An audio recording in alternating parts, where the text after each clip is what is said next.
जिम्मेवारियां ज़्यादा बढ़ जाती है जब आप किसी से उम्मीद कर लेते हो, तो जिम्मेवारियां भी बढ़ जाती है। मुझे पता है मेरी जिम्मेवारियां बहुत ज़्यादा हैं, तभी तो मुझे आज भी मेहनत करनी पड़ती है, आज भी 2-2, 3-3, 4-4 पढ़ाना पड़ता है, क्योंकि मेरी जिम्मेवारियां ज़्यादा है।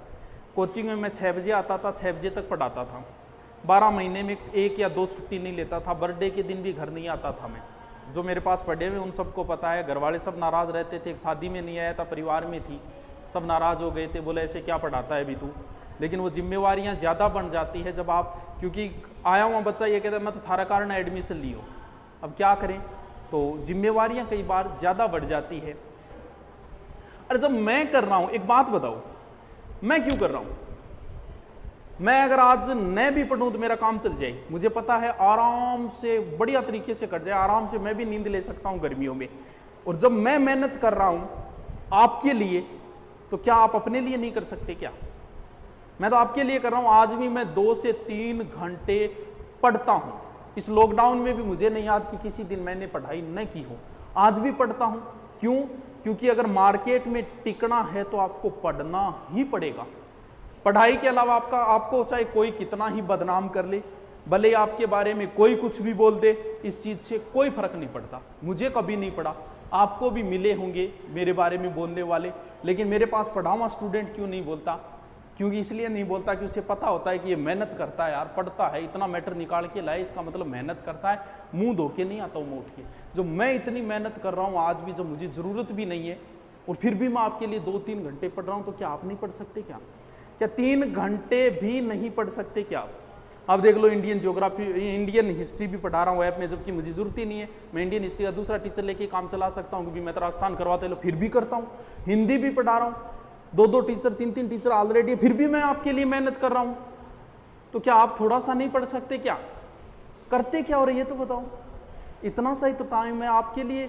अरे यार, मैं आपके लिए तैयार हूँ, आप जब कहो तब। हाँ, तो फिर आप क्यों नहीं कर सकते? मेहनत तो करनी पड़ेगी, मेरे साथ करनी पड़ेगी, अब 3 महीने करनी पड़ेगी आपको।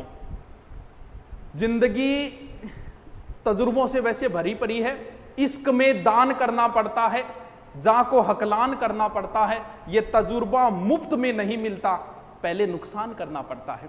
नुकसान हमने भी बहुत सहन किए, ऐसे ऐसे किए कि आपको बता दूं ना, जिंदगी में पता नहीं कितनी बार जीरो से शुरुआत करनी पड़ी है। सब कुछ था, फिर भी जीरो से शुरुआत करनी पड़ी। ये नाम चेंज हुआ, इसके पीछे भी बहुत बड़ी कहानी है। 15-20 दिन रात लगी थी, और दोबारा किताब को पूर्णतः नहीं लिखना, वापस जीरो से। ऐसी शुरुआतें मैंने कई बार की। कोचिंग को ऊंचाई पे ले गया, ले जाते हैं, अहंकार आता है, हमारी वजह से चल रही है, फिर परेशान करते हैं, फिर कोचिंग छोड़ के दूसरी में जाके फिर जीरो से शुरुआत करके ऊपर ले जानी पड़ती है। इतनी मेहनत, जो मैं जिंदगी में कई बार जीरो से शुरुआत कर चुका हूं, तो अगर आप एक बार असफल होके फिर दोबारा जीरो से नहीं कर सकते क्या? लेकिन मुझे पता है टिकोगे कैसे? किताबों से प्रेम करोगे तभी। किताबों को मत छोड़ो कभी, भले ही जिंदगी में कुछ भी करते हो। ये जलन वलन क्यों करते हो? क्या जरूरत पड़ गई? मैं किसी के वीडियो नहीं देखता, कई बार एजुकेशन कोई टॉपिक नहीं समझ में आता, बस इतने। आज ऑनलाइन में बहुत बड़े प्लेटफार्म आ रहे हैं, आगे भी आते रहेंगे, पीछे भी थे, मैं उनका कभी कोई वीडियो नहीं देखता, क्योंकि इससे जलन पैदा होती है। क्या वहाँ तो ऐसे काम करूँ ही क्यों? जब जलन पैदा हो तो ऐसा काम करूँ ही क्यों मैं? आप भी फेसबुक क्यों चलाते हो? फेसबुक क्यों देखते हो? आप अधिकतर तो इसलिए देखते हैं कि दुश्मन क्या काम कर रहा है। अरे क्या करोगे? दुश्मनों पे ध्यान देते रहोगे क्या? मैंने एक कोचिंग छोड़ी थी, छोड़ने के बाद उन्होंने मेरे लिए फेसबुक पे पोस्टों पे पोस्टें डाली। मैं अच्छा था, 12 महीने उनके पास पढ़ाया, अच्छा था, निकलते ही बुरा हो गया मैं। तो कई बच्चों ने कहा और कई साथियों ने कहा कि गुरुजी आप इनका जवाब क्यों नहीं देते? मैं कह, मेरे यही काम है क्या? मुझे तो आगे जाना है, इनको तो यहीं रहना है, इनको तो गर्त में जाना है, थोड़े दिनों बाद देख लेना नतीजा। मैं इनको जवाब दे के मेरा दिमाग क्यों खराब करूं? मुझे तो आगे जाना है भैया, पढ़ाई करूं ना। पहले मैं इनको फेसबुक पे जवाब दूंगा, फिर मैं पढ़ूंगा नीचे क्या कमेंट आए। मैं पूरा दिन क्यों खराब करूं इनके लिए? मुझे आगे जाना है। ये दोस्त वोस्त आप जो समझते हो ना, दोस्त ठीक है 1 या 2 होते हैं, लेकिन जिस दिन आप सफल हो गए, धीरे धीरे वो भी कम होते जाएंगे। दोस्त धीरे धीरे कम होते जाएंगे, और करना ही कम है। ऊंचाइयों पे जाने वालों के कभी दोस्त नहीं होते। सचिन तेंदुलकर के दोस्त का नाम बताओ, अंबानी के दोस्त का नाम बताओ, है क्या? नहीं होते। आदमी ज्यों ज्यों ऊंचाइयों पे जाता है तू अकेला होता जाता है।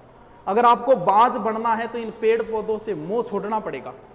ऊंचाइयों पे रहता है बाज को कोई मतलब नहीं है पेड़ पौधों से। जो पेड़ पौधों से मोह करते हैं वो पेड़ पौधों पे ही रह जाते हैं।